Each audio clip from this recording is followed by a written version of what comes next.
Ang planong seguridad ni Trump para sa Copa ay tumama ng husto sa Iran. At ngayon, ang koponan ng Iran ay uuwi na ng pahiyang-pahiya.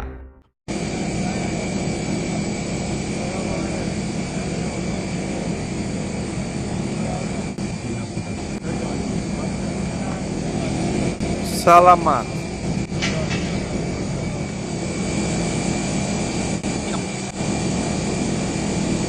Hindi nanalo ang Iran. Nagreklamo sila sa FIFA, binatikos ang mga patakaran ng US sa logistics at tumawid ng hangganan mula Tijuana, Mexico. Umali sila sa kompetisyon matapos ang tabla kontra Ehipto sa Seattle, kung saan nawala ang isang mahalagang goal dahil inalis ito ng VAR. Nauna nang inilagay ng kanyang gobyerno ang federalismo, imigrasyon at seguridad sa ibabaw ng pinakamalaking kompetisyon sa mundo. Nasa gitna ang FIFA, naging target si Gianni Infantino at umalis ang Iran na nagrereklamo ng pagkatalo. Pag-uusig, kakulangan ng hustisya at mga pangakong hindi natupad. Oo, kailangan nating magmakaawa.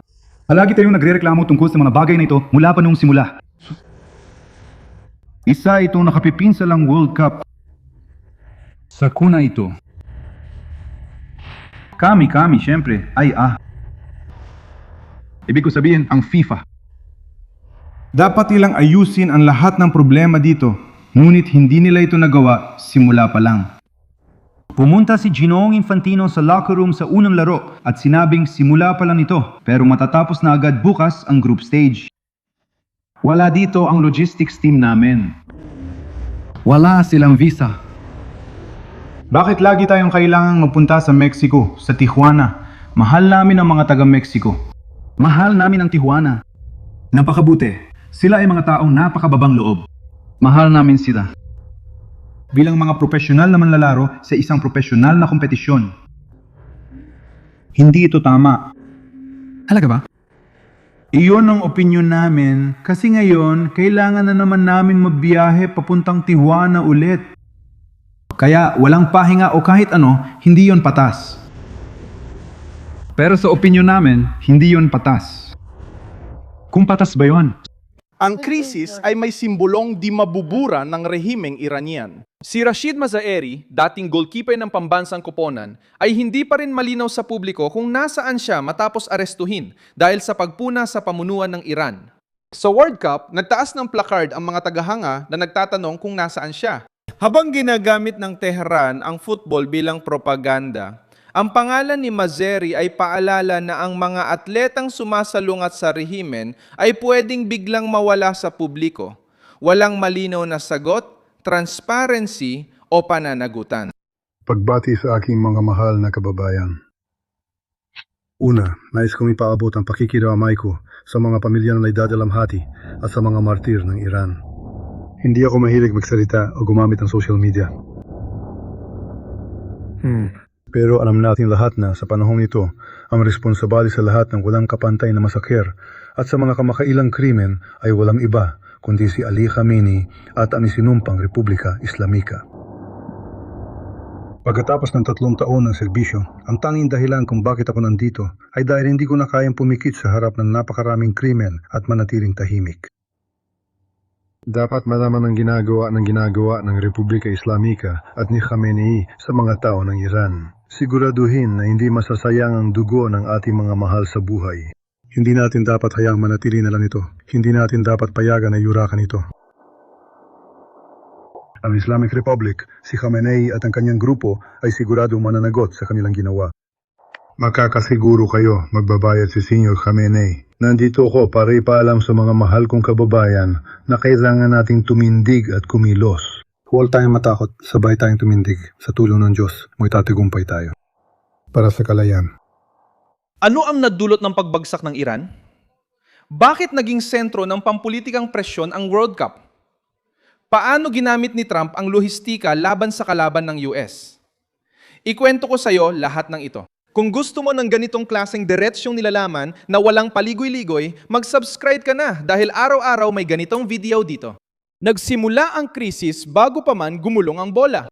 Nagbuo ang White House ng task force para i-coordinate ang federal na pagsisikap sa World Cup. 2026 at Club World Cup 2022 kasama ang mga departamente at ahensya ng gobyerno ng Estados Unidos. Ipinapakita ng opisyal na pahina ng White House ang task force bilang paghahanda sa pinakamalalaking kaganapang pampalakasan sa kasaysayan, na may mga laro sa 11 lungsod sa Amerika, kabilang ang Los Angeles at Seattle, na parehong ginamit ng Iran sa group stage. Ito ang puntong nagpapaliwanag ng lahat. Hindi lang FIFA ang may hawak ng World Cup. Sa loob ng Estados Unidos, ang pagpasok ng mga delegasyon, kontrol sa hangganan, seguridad ng mga stadium, mga visa at pananatili ng mga dayuhan ay dumaan sa makina ng pamahalaang Amerikano. Kapag ang kalaban ay Iran, bansang may tensyon sa Washington, naapektuhan din ng panlabas na politika ang esports. Ang Iran ay dumating sa torneo na napapalibutan ng mga restriksyon. Iniulap ng Reuters noong Hunyo, 12 na si Mahdi Mohamed Nabi, supervisor ng kuponang pambansa ng Iran, ay bumatikos sa kakulangan ng koordinasyon ng FIFA. Matapos hindi aprubahan ng visa ng 15 miyembro ng Federasyon ng Iran para makabiyahe papuntang Estados Unidos, nilipat ng delegasyon ang training base mula Arizona papuntang Tijuana dahil sa mga problema sa visa. Sabi ni Nabi, hindi pa niya nakita ang ganitong kalaking gulo sa World Cup. Ipinaliwanag ng Departamento ng Estado ng Amerika na tinanggihan nila dahil ayaw nilang magamit ang sistema ng visa ng mga terorista para makapasok sa Estados Unidos sa maling dahilan. Naging pampulitikang bomba ang pahayag na ito dahil nailipat nito ang delegasyon ng Iran mula esports patungo sa usaping pambansang seguridad ng Amerika. Iran naman ay nais pag-usapan ng esports. Itinuturing ito ng gobyerno ni Trump bilang usapin ng hangganan, banta at seguridad. Sinubukan ng FIFA na umiwas pero hindi nakaligtas. Ipinagtanggol ni Infantino na hindi kontrolado ng organisasyon ang mga desisyong may kinalaman sa migrasyon ng mga bansang host. Ang itinakdang ruta para sa Iran ay simple pero mabigat.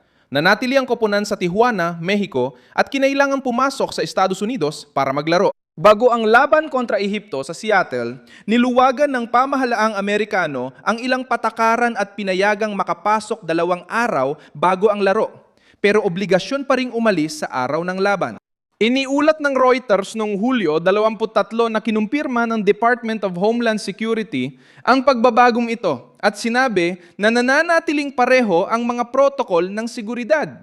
Naglabas ng video ang Embahada ng Iran sa Kenya na nagsabing dumating ang koponan sa Tijuana ng alas 4 ng umaga matapos ang laro sa Estados Unidos at tinawag ang sitwasyon na hindi makatarungan at nakakahiya.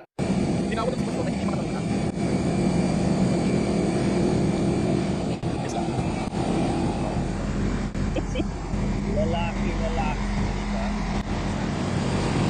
Napakabuti, sobra.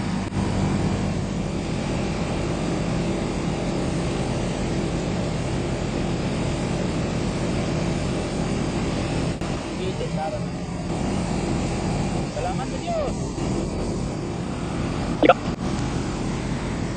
Salamat sa Diyos! Salamat sa Diyos!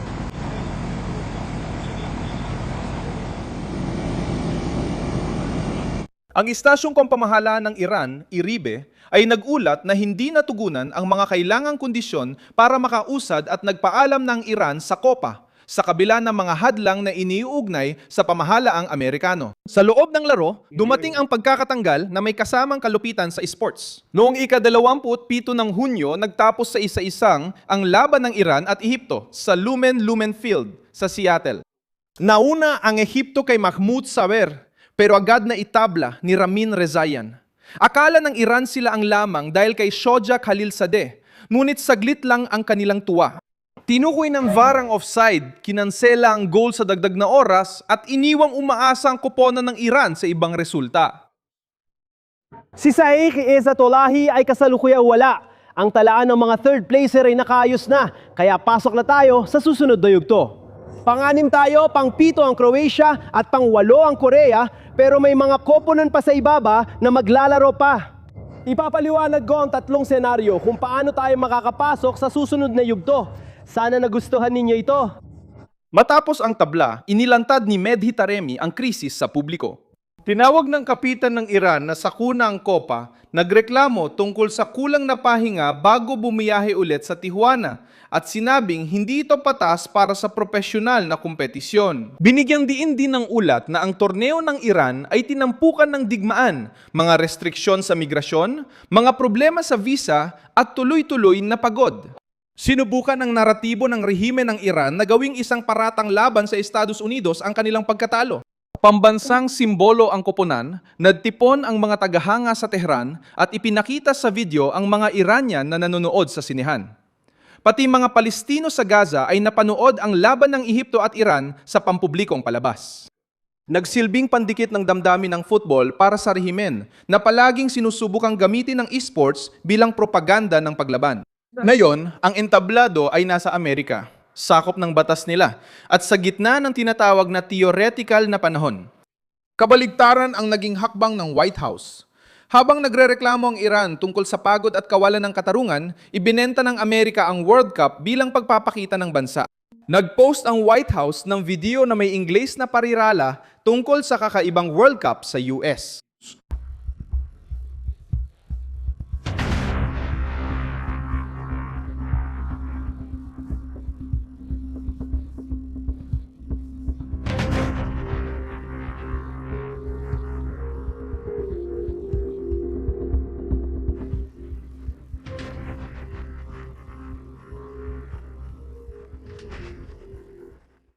Tumaya si Trump sa World Cup para ipakita ang lakas, ekonomiya, hangganan at imahe ng bansa. Ginamit din ng Iran ang koponan nila bilang simbolo ng paglaban. Ipinakita ng realidad na ang may kontrol sa pagpasok, pananatili, seguridad at galaw ang may hawak ng laro bago pa ang unang pito. Ipinakita rin ng reklamo ng Iran ang kontradiksyon. Ang rehimen ay nagsasalita tungkol sa katarungang pampalakasan, ngunit namumuno ito sa isang bansa kung saan ang kalayang pampolitika, panloob na oposisyon at mga karapatang sibil ay patuloy na nasa ilalim ng matinding presyon. Nang malimitahan ng Estados Unidos ang koponan, nagkunwaring biktima si Tehran sa buong mundo.